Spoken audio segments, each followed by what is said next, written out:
This is the first of our Machinima Expo director profiles. Today we're profiling Damien Valentine.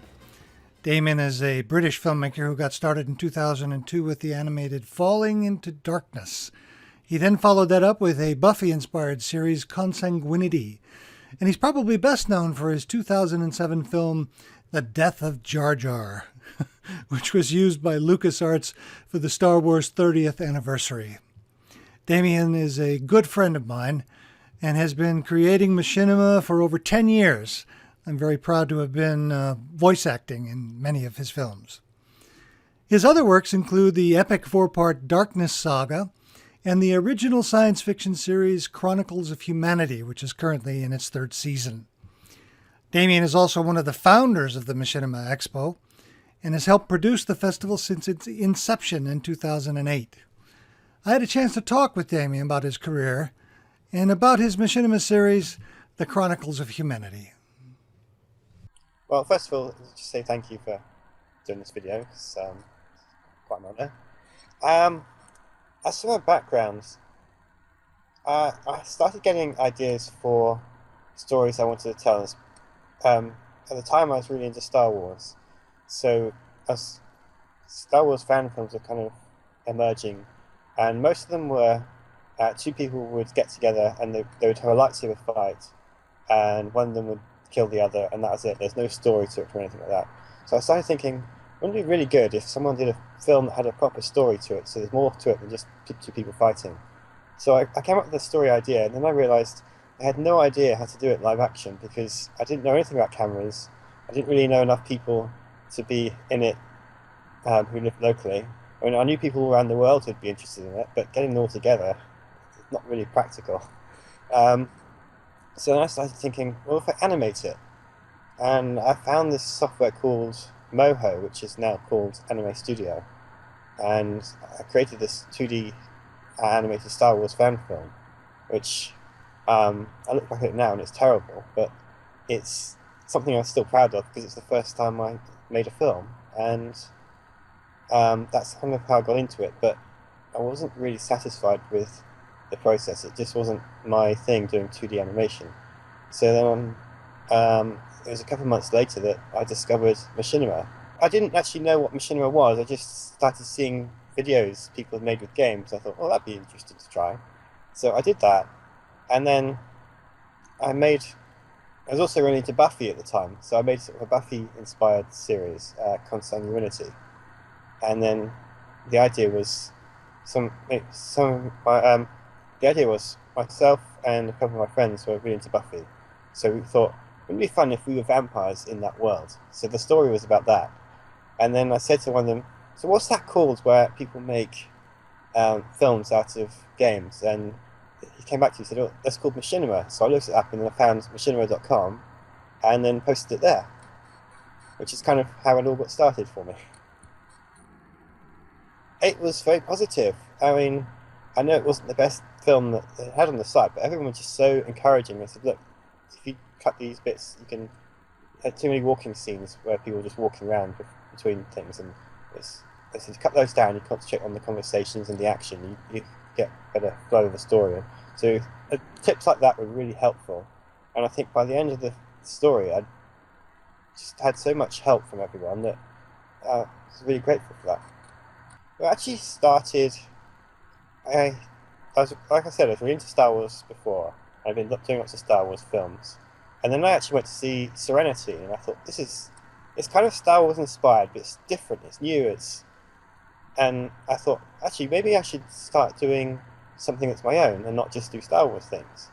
And so I came up with this idea for something called the Titan Incident, which was, it dealt with a mining accident, and the miners were sort of unhappy with the government's treatment, and they wanted better working conditions and all that kind of stuff. And it was told entirely through news segments, and that was just a short piece. And I submitted it to the Machinima Film Festival when that was still going on. And I did that, and I enjoyed creating my own world. And then I went back to Star Wars for a while, and then once I got I did my Star Wars thing, and I wanted to go back to doing something new. So I thought back to the Titan incident, and I decided there's more to that story than what I just told then. That's kind of the beginning. So I looked at what would happen then afterwards, and the story kind of grew, and then from there, and I sort of planned out the 3-season story arc.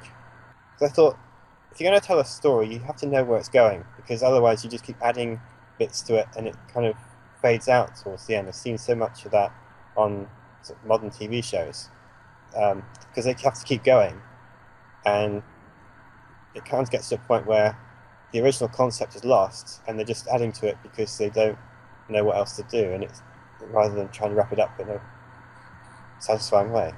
So I thought, yeah. Now, you shot Chronicles of Humanity in Movie Storm, but Movie Storm doesn't really do space scenes. How did you pull that off? Well, I started looking at different ways to do these battles, because I thought, if I'm doing the characters in Movie Storm, I should do the battles in Movie Storm as well, because I can design my own ships. So Movie Storm has got cars in it by default, and they move like on a flat line, but they still move, and they can turn. And I started looking at that, and then I thought, well, if I build a spaceship model and import it with the same setting as a car, then I can make it move around.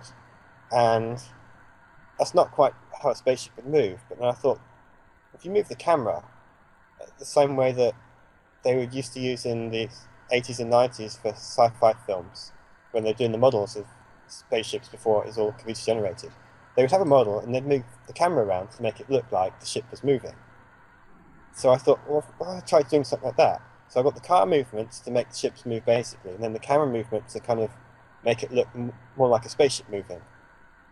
And then I started playing around with that, and eventually I decided, if we put loads of ships together in one set, there'll be no characters, just have the ships.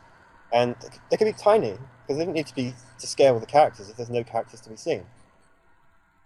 So I do that, and then I place them all on the set, and then I put some planets in the background, or a star in the background, or whatever. And then I create this cube, which was basically an empty cube with stars painted on all the sides and the inside. And I just make that huge, so then I got the stars for the background. You know, I thought the music in the entire Chronicles of Humanity series is excellent, but particularly so in the third season. How did you go about finding the music, and how did you incorporate it into the film? I kind of had an idea of the kind of music I wanted. Didn't want to use something that sounded like Star Wars music, because that's been a lot of sci-fi has been inspired. A lot of sci-fi films have had that kind of Star Wars-ish music. I wanted something different, and I really liked the soundtrack to Mass Effect, because that game had some excellent music. And so I was thinking something along the lines of that, but not quite the same.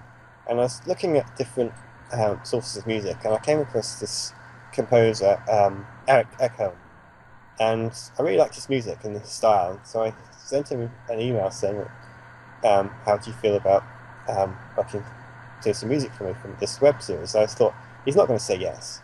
And I got a reply back the next day, and he said, well, I've got a lot of projects on at the moment, but you're welcome to use any of the music I've got now.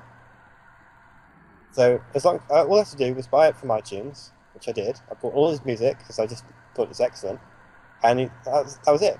And so now every time he produces a new album, I will buy that, and that's more music I can use in Chronicles. So what are you going to do in the future in Machinima?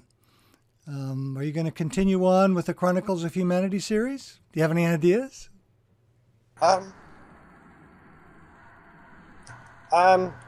Well, season 3 kind of ties up all the main story elements, but then as I was working on it, I was thinking that there's kind of the alien threat, and that's kind of still a big mystery. That's never resolved.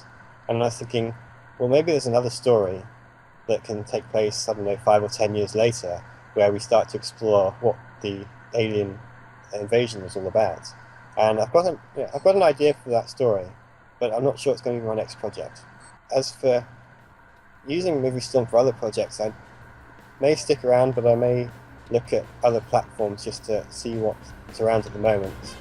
And if there's nothing that I feel is strong enough for what I want to do, then I'll stick with Moonstone.